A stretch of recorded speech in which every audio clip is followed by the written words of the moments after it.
नमस्कार, बहुत स्वागत है आपका। आप देख रहे हैं ग्रैंड धर्मा संवाद। सावन माह के सोमवार के दिन विशेष वस्तु शिवजी को प्रसन्न करने के लिए अर्पित किए जाते हैं। श्रावण माह में वैसे तो 4 सोमवार होते हैं, कभी कभी किसी वर्ष 5 सोमवार भी हो जाते हैं। तो हर सोमवार के दिन विशेष वस्तु अर्पित करने का विधान है। जैसे कि श्रावण माह के पहले सोमवार के दिन आप कच्चा चावल शिवलिंग पर मुट्ठी में उठाकर अर्पित किए होंगे, जैसा कि हमने आपको पहले भी बताया है। और दूसरे सोमवार को तिल, सफ़ेद तिल 1 मुट्ठी चढ़ाने का विधान है। इससे जीवन के कष्ट, कर्ज, स्वास्थ्य की समस्या दूर होती है। लेकिन इस बार जो तीसरा सोमवार है, इस दिन शिव जी को क्या अर्पित करें कि शिव जी प्रसन्न हो जाएं। वैसे तो आज हम आपको बहुत सारे महाप्रयोग बताएंगे, आप अपनी मनोकामना के अनुसार वो प्रयोग जरूर करें। लेकिन शुरुआत में ही हम आपको बता दें कि श्रावण माह के तीसरे सोमवार को आप हरा मूंग 1 मुट्ठी शिवलिंग पर अर्पित कर दें तो जीवन की हर मुश्किलें समाप्त हो जाती है। याद रखिए, हरा मूंग 1 मुट्ठी से उठाकर अर्पित करना है, मात्र 1 मुट्ठी। शिव जी होंगे प्रसन्न, देंगे मनचाहा वरदान। सोमवार पर भगवान शिव की विशेष पूजा भी की जाएगी, विशेष चीजें अर्पित की जाएगी ताकि शिव जी का आशीर्वाद हम भक्तों पर बनी रहे, मिलती रहे। तो कैसे करेंगे इस दिन पूजा? अगर आप मंदिर जाके पूजा कर रहे हैं तो अच्छी बात है, नहीं तो घर में ही कर सकते हैं। तो भगवान शिव को सबसे पहले शिव जी की उपासना करने से जीवन की समस्त कठिनाइयों से मुक्ति मिल जाती है। और इस बार के श्रावण के तीसरे सोमवार पर महामृत्युंजय मंत्र का जप, रुद्राभिषेक करना, शिव पंचाक्षर स्तोत्र का पाठ करना, ये आपके जीवन की दिशा को ही बदल देगा। वैसे तो शिव जी मात्र बिलपत्र अर्पित करने से ही प्रसन्न हो जाते हैं, इसके साथ ही इस दिन विशेष प्रयोग भी किए जाते हैं।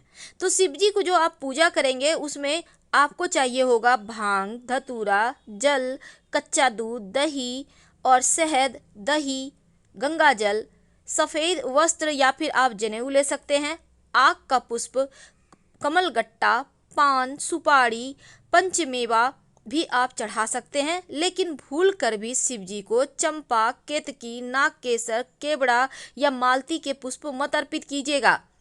वैसे आप हरसिंगार या सफ़ेद आक के पुष्प से हार बनाकर, माला बनाकर उनको पहना सकते हैं। और जब बेलपत्र अर्पित कीजिएगा तो ध्यान रखिएगा कि बेलपत्र टूटा फूटा हुआ और खंडित ना हो। अब कैसे करेंगे पूजा? देखिए, बेलपत्र भोलेनाथ पर सदैव उल्टा रखकर ही अर्पित करें। और बेलपत्र में चक्र और वज्र नहीं होना चाहिए। कीड़ों के द्वारा बनाए गए सफ़ेद चिन्हों को ही चक्र कहते हैं और डंठल के मोटे भाग को वज्र कहते हैं। इन सभी चीज को हटा दें। वैसे तो बिलपत्र में 3 पत्ते जरूर होना चाहिए, जितना ज़्यादा हो उतना अच्छा। और 11 दल के भी बिलपत्र होते हैं। तो शिव जी जितने ज़्यादा दल हैं बिलपत्र में उतने ही ज़्यादा प्रसन्न होंगे। और बाद में इस पत्तों को उठाकर घर ले आइएगा। तो चलिए जानते हैं, बिलपत्र अर्पित करने से तीसरे सोमवार के दिन 3 जन्मों के पाप नष्ट हो जाते हैं। अब मान लेते हैं आपको बिलपत्र नहीं मिला, तो शिवलिंग पर जो अर्पित किया हुआ बिलपत्र है उसी को प्रेम से उठाइए, धोकर आप फिर से उस चंदन से राम लिखकर और शिवलिंग पर अर्पित कर दें। शिव जी के साथ माँ पार्वती की पूजा जरूर कीजिए, तभी आपको पूरा फल मिलेगा। और पूजन के समय रुद्राक्ष की माला आप अर्पित कर सकते हैं या 1 रुद्राक्ष अर्पित कर दें और बाद में इसको धारण कर सकते हैं। भस्म अगर आपको मिल जाए, नहीं तो अगरबत्ती के ही जो भस्म होते हैं उसी से 3 लकीर का तिलक शिवलिंग पर भी लगा सकते हैं, खुद अपने माथे पर भी लगा सकते हैं। एक बात याद रखिएगा, शिव जी की आधी परिक्रमा ही कीजिएगा, पूरी परिक्रमा शिव जी की नहीं की जाती। तो सुबह सुबह जल्दी उठकर स्नान वगैरह करके स्वच्छ वस्त्र धारण कर अपने घर में भी आप पूजा जैसे करेंगे तो पूजा घर की सफाई कर लें। घर के आसपास मंदिर है तो वहीं पर जाकर कर लें। तो शिव जी को जल और दूध जरूर अर्पित करें। भोलेनाथ के सामने आंख बंद कर आराम से बैठिए, संकल्प लीजिए, उनसे प्रार्थना कीजिए। और दिन में 2 बार यानी सुबह और प्रदोष काल यानी शाम के वक्त आप शिव जी और माँ पार्वती की पूजा करें। अगर आप व्रत रखते हैं तो, नहीं तो सुबह कर लें। शाम के वक्त सरसों के तेल का दिया जला सकते हैं, सुबह के समय घी का दिया जलाइएगा। आप उन्हें अगर नारियल अर्पित करते हैं तो बहुत अच्छी बात, लेकिन नारियल फोड़कर उसका पानी मत अर्पित करेंगे। शिव जी की पूजा में रुद्राक्ष की बहुत मान्यता है, लेकिन आप गंगा जल से शिव जी का रुद्राभिषेक करें, धीरे धीरे करके अर्पित करें, संपन्नता बढ़ेगी। चांदी या आप तांबे का त्रिशूल भी शिव जी को अर्पित करके अपने घर में लाकर स्थापित कर सकते हैं, नकारात्मक ऊर्जा से रक्षा होगी। चांदी या तांबे का नाग अगर शिवलिंग पर अर्पित करके आप वहीं पर शिव जी के पास छोड़ दें तो आपके काल सर्प दोष समाप्त हो जाते हैं। शिव जी को डमरू अर्पित करके अपने पास रख लें तो घर की नकारात्मक ऊर्जा समाप्त हो जाती है, आपके बच्चे भी स्वस्थ रहते हैं। आप बच्चों के कमरे में भी रख सकते हैं। शिवलिंग पर मोर पंख रख के अपने बच्चों के बेडरूम में रख दें तो आपके बच्चे डरेंगे नहीं। और आप इस दिन जब आप पूजा पाठ कीजिएगा तो तमाम तरीके की चीज़ें अर्पित करके शिव जी से मनोकामना पूरी करने की विनती की जाती है। तो इस बार जो तीसरा सोमवार है, इस दिन एक मुट्ठी चावल या एक ही दाना चावल शिवलिंग पर जरूर अर्पित करें, लेकिन शिव जी के शरण में जब आइए तो सच्चे मन से आइए।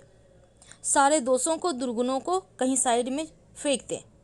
भगवान शिव की पूजा सोमवार के दिन करने से सभी मनोकामना तो पूर्ण होती है, मन चाहे वरदान भी प्राप्त होते हैं। तो आज कुछ खास प्रयोग देखिए। जब आप शिव जी की पूजा करेंगे ना तो सबसे पहले शिवलिंग को जल से स्नान कराएं, फिर दूध से स्नान कराएं और फिर जल से स्नान कराएं। अगर आप जो भी अर्पित करें, पहले जल, फिर तमाम चीज़ें और लास्ट में फिर जल, और उसके बाद चंदन अर्पित करना है, फिर उन्हें सजाइए फूलों से। तो महा उपाय में आज कुछ खास बातें, जैसे कि अगर आप गाय के दूध से शिवलिंग का अभिषेक करते हैं तो आपका मन और धन दोनों ही बढ़ता है, यानी मन भी खूबसूरत हो जाता है और धन बढ़ता चला जाता है, जीवन कलह कलेश समाप्त हो जाते हैं।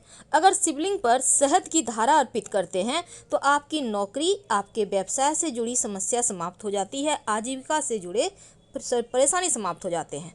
अगर शिव जी को जल अर्पित करने के बाद आप चंदन लगाते हैं, उनकी श्रृंगार करते हैं, तो आपका मन शांत होता है, सुख शांति समृद्धि बढ़ती है। और अगर आप उन्हें इत्र अर्पित करते हैं, अक्षत पुष्प नैवेद्य अर्पित करते हैं, तो जीवन की सारी कष्ट बाधाएं समाप्त हो जाती है। और साथ जब उनको पूजा करें आप, तो दूध शहद वगैरह जब पंचामृत अर्पित करते हैं ना, चरणामृत, तो थोड़ा सा उठाकर ले आइए घर, पूरे परिवार के साथ प्रसाद के रूप में खाइएगा, आपकी मनोकामनाएं पूर्ण हो जाएंगी। चलिए जानते हैं कुछ विशेष उपाय के बारे में। जब आप शिव जी की पूजा करते हैं तो बहुत सारी वस्तुएं अर्पित करते होंगे। अब उन वस्तुओं में जैसे कि आप बेलपत्र अर्पित कर सकते हैं, धतूरा का फल, धतूरे के पुष्प, नारियल, लेकिन नारियल का पानी मत चढ़ाइएगा, शहद अर्पित कर सकते हैं, घी, चीनी, इत्र, चंदन, केसर, भांग, एक एक करके अर्पित करें, क्योंकि शिव महापुराण में कहा गया है कि जो चीज़ें भगवान शिव को सबसे ज़्यादा प्रिय होती है, जिससे वे अति प्रसन्न होकर समस्याएं दूर करते हैं, उन चीज़ों को जरूर अर्पित करना चाहिए। और ये प्रयोग सिर्फ एक बार करके आपकी मन्नत 7 दिन के अंदर पूरी हो जाती है। तो शिव जी के जब आप पूजा करते हैं ना, तो नमः शिवाय का अनवरत जप कीजिए, क्योंकि आपके स्वभाव शांत होते हैं। बेलपत्र धतूरा अगर अर्पित करते हैं तो आपका आचरण में रोम रोम में प्रेम भर शिव जी को अगर शहद चढ़ा दें तो वाणी की मिठास बढ़ती है। दूध चढ़ाने से अच्छा स्वास्थ्य होता है, दही चढ़ाने से स्वभाव में गंभीरता आती है, और घी अर्पित करने से शरीर में शक्ति आती है। चंदन अर्पित करने से व्यक्तित्व आकर्षक होता है, समाज में सम्मान बढ़ता है। तो चलिए आज हम एक छोटा सा प्रयोग फिर आपसे शेयर करते हैं, फिर हम बातें करेंगे। तो अगर आप कर्ज में फंसे हैं, कर्ज मतलब धन की मुश्किलें, आपकी रातों की नींद गई, बहुत सारे दर्शक हैं कहते हैं कर्ज की बहुत सारी मुश्किलें हैं, क्या करें, तो उनके लिए खासकर प्रयोग एक सिंपल सा प्रयोग है। आपको 3 दिन कम से कम करना होगा। ये प्रयोग 3 सोमवार कर सकते हैं या 3 शनिवार भी कर सकते हैं। आपको बरगद का पेड़ पहले ढूंढ लें, कहाँ पे है, आपके घर के आसपास कहीं भी है, आप जा सकते हैं। बरगद के पेड़ में 1 लोटा जल, आपको जल में 1 चुटकी आटा का जो चावल होता है ना, उसको पीस कर आटा बनाते हैं, तो आप उसको चाहें तो पानी में भिगो कर भी पीस कर थोड़ा सा ले सकते हैं, और 1 चुटकी हल्दी। अब इसको लेकर बटकेश्वर महादेव का नाम लेकर बरगद के पेड़ की जड़ में अर्पित कर दें। महादेव पर अर्पित नहीं करना, जड़ में अर्पित करना है और नाम लेना है बटकेश्वर महादेव का। 3 सोमवार लगातार करें। थोड़ा सा उस बरगद के पेड़ का जड़ तोड़ लें और लाकर लाल धागे में बांधकर अपने गले में, बाह में या फिर धारण कर सकते हैं आप, या अपने पर्स में भी रख सकते हैं, अपने गले वगैरह में भी रख सकते हैं। आप देखिएगा कर्ज की मुश्किलें दूर होंगी। और एक बात याद रखिएगा, अगर कर्ज में बहुत फंस गए हैं तो एक और काम करें, मंगलवार के दिन थोड़ा थोड़ा कर्ज उतारना शुरू कर दें। हर मंगलवार को, भले ही आप हर महीने देते हैं पैसे, लेकिन 50 रुपया, 100 रुपया कुछ पैसे देने शुरू कर दीजिए मंगलवार के दिन। देखिएगा जल्दी जल्दी आपके कर्ज खत्म हो जाएंगे। अब एक और छोटा प्रयोग, कई बार शत्रु बहुत परेशान करते हैं। अब शत्रुओं से बचने के लिए, मुक्ति पाने के लिए आप तमाम तरह के प्रयोग कर लिए हैं, लेकिन आज हम खास प्रयोग बताएंगे। आपको चाहिए होगा काली मिर्च। अब काली मिर्च या तो जितने आपके शत्रु के नाम में अक्षर है उतना ले लें, या फिर 11 ले लें। 11 दाने काली मिर्च, सबसे आसान रहेगा। अब इस काली मिर्च को कूट कर उसका पाउडर बना लें। कूट कर मतलब किसी भारी वस्तु से दबाकर, जो आपके घर में रेडीमेड पाउडर है काली मिर्च का, उसको मत लीजिएगा। अब गाय के ताजे दूध में उस पाउडर को डाल दें, ले जाकर शिवजी के मंदिर में शिवलिंग पर अर्पित कर दें। जाना है शिवजी के मंदिर, घर में नहीं। ये प्रयोग आप घर में नहीं कर सकते। तो शिवलिंग पर अर्पित करें और भगवान से प्रार्थना करें कि आपके जो शत्रु विरोधी हैं, जो आपके कंपटीटर हैं, आपके नौकरी व्यवसाय में, आपके घर परिवार में, आपके पड़ोसी हैं, वो शांत हो जाए। यकीन मानिए कुछ ही दिनों में आपको फ़र्क महसूस होगा। उनका व्यवहार या तो बदल जाएगा या फिर वो आपके प्रति बैर भाव नहीं रखेंगे, भले ही मतलब ना रखें। देखिएगा बहुत जल्दी इसके रिजल्ट मिलते हैं और आप भी खुद को शांत महसूस करेंगे। लगेगा नहीं, अब तो मेरे साथ शिव जी हैं, अब भला मेरा कौन क्या बिगाड़ेगा।